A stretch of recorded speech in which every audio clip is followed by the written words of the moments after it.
Hello, everyone, and thank you for joining. I'm Thomas Moran, and today I'll be presenting on an exciting new technique that's being developed at UConn in the Huey group. To start, I'll just say a brief background on AFM is that it's a technique that uses a sharp scanning probe in contact with the surface in order to measure properties, and it's been around for several decades.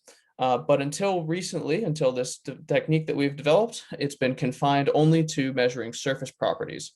With the development of tomographic AFM, we use the AFM tip as both a probe and a scalpel, peeling material away, as we can see here with this micromachining portion, peeling away the material gradually over the course of many scans while simultaneously measuring the properties.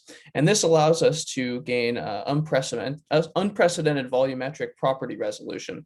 So with the AFM tip having near atomic resolution in the Z dimensions, this means that we have this incredible resolution that allows us to see different properties of materials that would otherwise be invisible to AFM. I've picked two systems here that I've worked on, the STO-BTO superlattice and a hexagonal manganite ER-MnO3 to demonstrate this, and also a few other examples that have been done by former lab group members.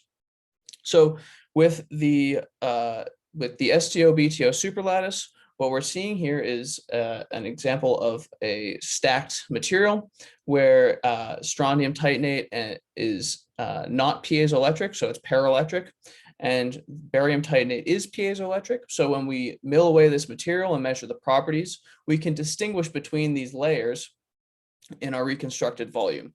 And in the case of this sample, these layers are only 7 and 14 nanometers thick, respectively. And so what we're seeing is this really amazing resolution. We can further see this in the 3D curvature of this ER-MnO3, in which lateral PFM, we can reconstruct the domains, these characteristic swirling domains.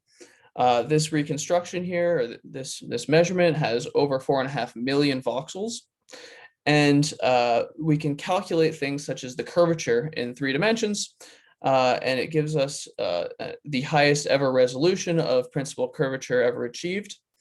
And this is really important moving forward. We hope to extend this to other material systems because much of materials development is going into miniaturizing these materials and looking at how the properties change at the nanoscale. And so with that, I'd like to say thank you for your attention, and I'll take any questions.